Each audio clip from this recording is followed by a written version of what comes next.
皆さん、また来てくださってありがとうございます。こちらはマンハッタンニューヨーク水曜日の午後です。ということで、日本との関税交渉成立ということで、トランプさんが昨日トゥルーソーシャルに7時ぐらいだったかな、こんなのを出されました。はい、ドン。で、これなんですけど、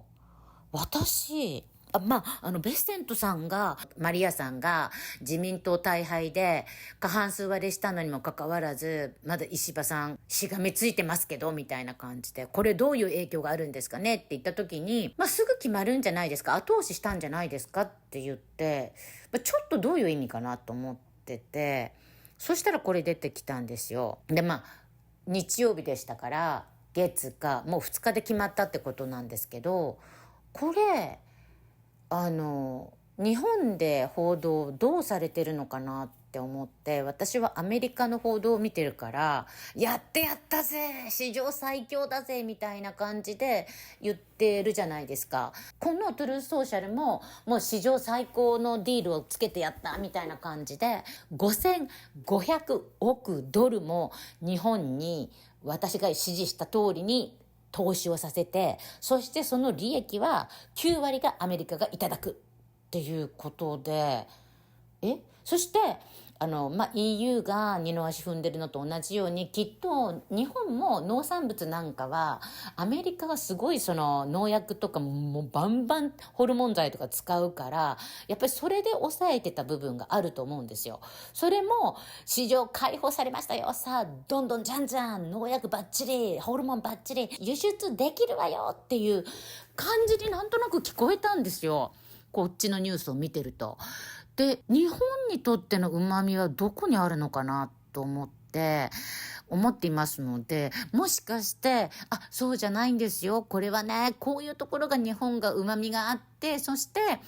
石破さんが頑張ったんですっていうところがわかる方は、ぜひぜひ教えてほしいんですね。なんか、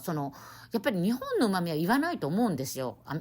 ほらね、アメリカこんな有利な条件でやってやったっていう報道ばっかりだから、ちょっと私、これ、カツアゲ風ってちょっと思ってるんですね。で、これだけじゃなくって、ボーイング社のものを買うっていうのもあるから、トータルでこの関税交渉決まったと思うんですけど、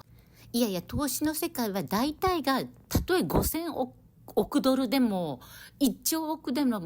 利益の1割っていうのが普通だよと、定石だよと言われれば、そうなんですか、なんですけど、5500億ドル、アメリカに投資ってことは、GDP は日本にとっては上がりませんから、日本の旨味、石破さんの交渉能力のどこがどうまくいったの？日本にとってっていうのをね、ちょっとね、知りたいと思ったので、教えてください。アメリカではそういうこと報道しませんのでね。っていうことで、今日の動画はね、前回ちょっと、わかりづらいのかなと思って、タッカー・カールソンの、このファイル、エプスティンファイルについてのコメントを載っけてなかったんで、さらに載っけてみたいと思います。どうぞ。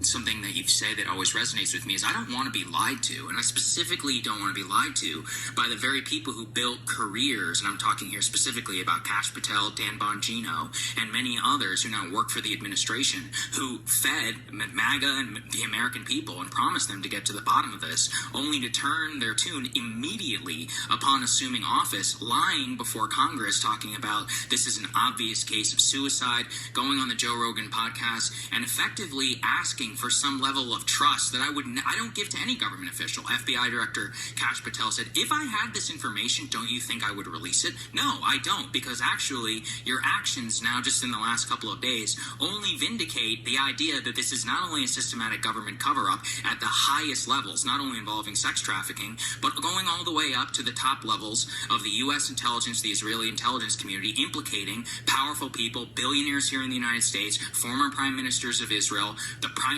our current president, former presidents of the United States, and for them to come out on the very day, or I guess the day before, that the Israeli prime minister is visiting Washington for the third time this year. Why exactly? Can we go over that? Last time I checked, this is a country to do about $52 billion in bilateral trade with, equivocal to like Singapore and Chile. I don't remember the last time the Chilean or Singaporean leaders were in Washington for 3 times in the last 6 months. And did you go to school in Israel? That's right. I did 6 weeks in Israel. It's a great country. I like it a lot, but it's not about that. This is about my country. And so watching this all just get perverted and then used and hijacking our government is just particularly offensive to me, not only just as an American, but I feel particularly not only deceived by the people like the FBI director and the deputy director, Dan Bongino, but the attorney general who went on camera after assuming her office on the White House lawn. These are supposed to mean things, and said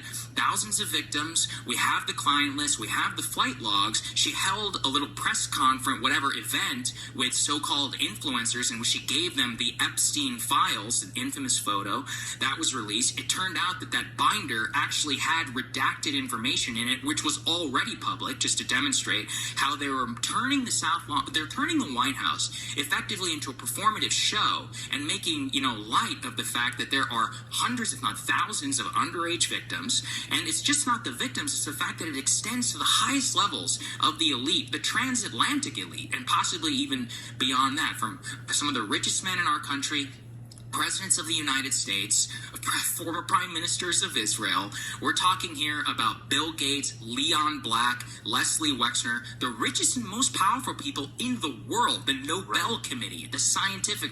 the community at Harvard, MIT, the tentacles through which this operation had its hands in and stretches all the way back to the 1980s. It is one of the most disgusting intelligence operations, I think, in United States intelligence history. And I guess that maybe, just like with the Kennedy assassination, they expect us to just get over it in a period of time. And I genuinely think it's incumbent on anybody who was either supportive of the president, any United States citizen, to say no. We demand absolute and total transparency on this case, and particularly of these government officials. Do not use your platform to enrich yourself on these podcast platforms and constantly talk about Epstein and the Epstein files, eventually assume office, change on a dime, and expect us to trust you. That is not how this works. And in particular, in that document, I think it's one of the most disgusting documents ever released by the United States government, because it said there was no blackmail, we're not releasing this information. Kash Patel has this new line about how we're not going to re-victimize women. Ask the Epstein victims themselves. They have been begging for this information to come to light, specifically to implicate the powerful men that victimized them and through which they were, they were basically used for trafficking purposes to ensnare them in this high-level U.S. intelligence, Israeli intelligence operation, probably run in conjunction. And the trail of this entire thing it enrages me. It actually enrages me as an American. I don't think you're alone. And I do think, as someone who voted for the president, campaigned for the president a lot, I'm not attacking the president, but I think even people who are fully on board with the bulk of the MAGA agenda are like, this is too much, actually. Yes. I'm saying that with love, and I hope that they're listening, because I think this threatens to blow up the whole thing.